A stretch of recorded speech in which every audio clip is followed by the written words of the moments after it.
જો આજના સમયમાં સતર્ક નહીં રહો તો કોઈ પણ વ્યક્તિ આવીને તમને છેતરી જશે। ભેજાબાજો રૂપિયા પડાવવા માટે નીત નવા પેંતરા અજમાવતા હોય છે અને આવો જ એક પેંતરો એટલે કોઈ પણ બીમારીને જડમૂળમાંથી મિટાડવાનો અક્સિર ઇલાજ।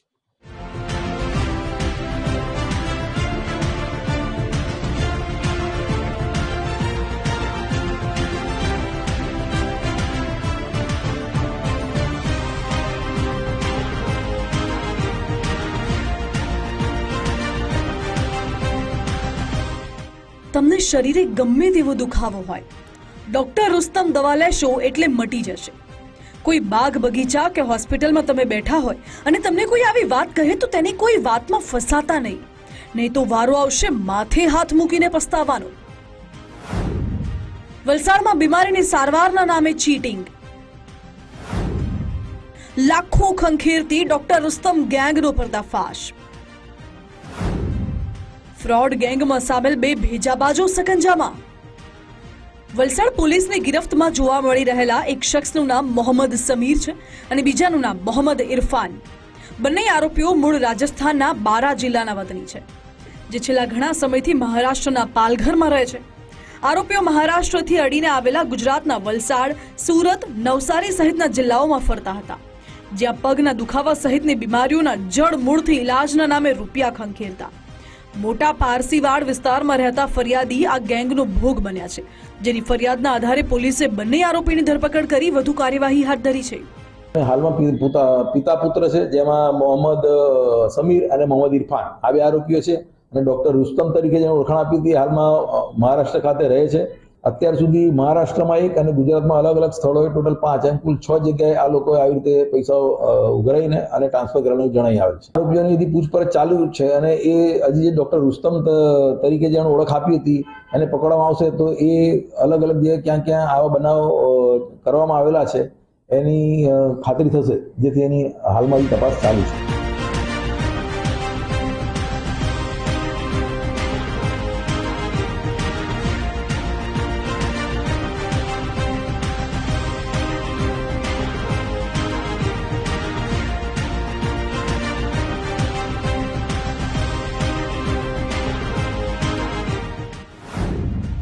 કેવી રીતે ફરિયાદી ફસાયા જાળમાં, આરોપીઓ સુધી પોલીસ કેવી રીતે પહોંચી તેના વિશે વાત કરીશું, પરંતુ ફરિયાદી આખરે કેવી રીતે આરોપીઓના પેંતરામાં ફસાયા તેના વિશે પહેલા વાત કરીએ।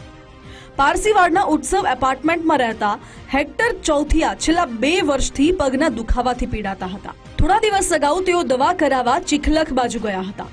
દવા કરાવી ચીખલી હાઈવે પર નાસ્તો કરવા રોકાયા હતા, જ્યારે તેમની મુલાકાત એક અજાણ્યા શખ્સ સાથે થઈ। આ શખ્સે પોતાનું નામ ઉમરગામના ઋષિ મહેતા જણાવ્યું અને તેના પિતાને પણ આવી જ તકલીફ હતી, જે ડોક્ટર રુસ્તમે મટાડી દીધી હોવાનું કહી વિશ્વાસમાં લીધા। આ સાંભળી પગના દુખાવાથી પીડાતા હેક્ટરભાઈ જાળમાં ફસાઈ ગયા। કથિત ડોક્ટર રુસ્તમ પાસે બીમારીની દવા કરાવવાનું નક્કી કર્યું। એ મુજબ ડોક્ટર રુસ્તમ ફરિયાદીના ઘરે ગયો, સારવારનું નાટક કર્યું અને પગમાં દવા લગાવી, પણ ખરી લૂંટ તો હવે શરૂ થઈ। સારવાર બાદ આ ભેજાબાજ ડોક્ટરે કહ્યું કે સારવારમાં વપરાયેલી દવા ઘણી મોંઘી છે। એક ટીપાની કિંમત 11,000 રૂપિયા છે અને તમારી દવામાં 172 ટીપા વપરાયા છે, તેમ કહી આરોપીએ 19,03,000 રૂપિયાનું તોતિંગ બિલ પકડાવી દીધું। દબાણ કરી ફરિયાદી પાસે રોકડા 1 લાખ રૂપિયા પડાવી લીધા અને બાકીના પૈસા ટ્રાન્સફર કરવા માટે ધમકી આપી। શહેરમાં રહેતા એક સિનિયર સિટીઝનને પગમાં દુખાવો રહેતો હોય, છેલ્લા 2 વર્ષ સારવાર ચાલતી હતી। આ સારવાર માટે તેઓ લેપ કરાવવા માટે નવસારી જતા હતા। તારીખ 15/11/2025 રોજ તેઓ આ સારવાર માટે નવસારી ગયા હતા અને ત્યાંથી પાછા આવતા તેઓ એક નાસ્તાની દુકાને ઉભા રહેલા અને નાસ્તો કરતા હતા, જે દરમિયાન એમને એક વ્યક્તિ મળ્યો હતો અને એમને પગની સારવાર માટેની વાત કરેલી હતી। ડોક્ટર રુસ્તમનો ફરિયાદી સંપર્ક કરતા ડોક્ટર રુસ્તમ પોતે પુનાથી બોલે છે એવું જણાવેલ હતું અને તમારે સારવાર કરાવવી હોય તો તમે પુના આવી જાઓ એવું જણાવેલ હતું, અને જેથી ફરિયાદીએ પુના આવવામાં તકલીફ પડશે જેમ કરીને પુના જવા માટે ના પાડેલ હતી। જેથી આ ડોક્ટર રુસ્તમ એવું જણાવેલ કે હું ત્યાં સારવાર કરીશ પણ ખર્ચો વધુ થશે, તો આ લોકોએ સંમતિ આપેલી હતી।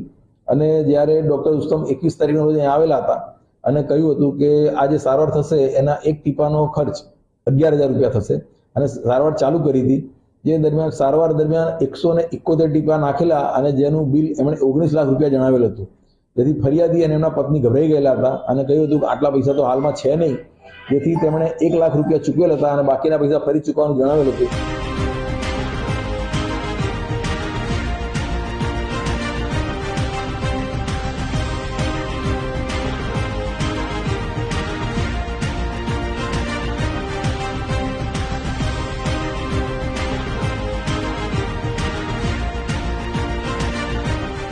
વલસાડ પોલીસે મામલાને ગંભીરતાથી લઈ આરોપીઓ સુધી પહોંચવા તપાસનો ધમધમાટ શરૂ કર્યો.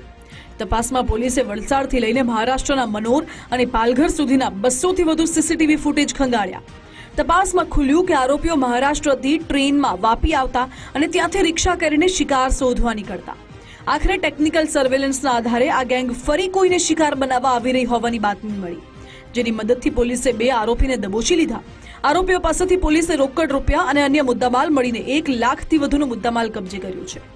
એવું હતી કે એ લોકો એક ટોળી બનાવીને કામ કરતા હતા, જેમાં એક વ્યક્તિ કોઈ પણ ધાર્મિક સ્થાન અથવા જાહેર જગ્યાએ જે કોઈ વ્યક્તિ આવી રીતે પગે લંગડાતા ચાલતા હોય કે અન્ય કોઈ મુશ્કેલી જણાતી હોય એને સારું કરવા માટે જણાવતા હતા અને એ રીતે પોતાના પ્રભાવમાં લઈને એની સારવારનો ખર્ચો આવી રીતે પડાવી લેતા હતા.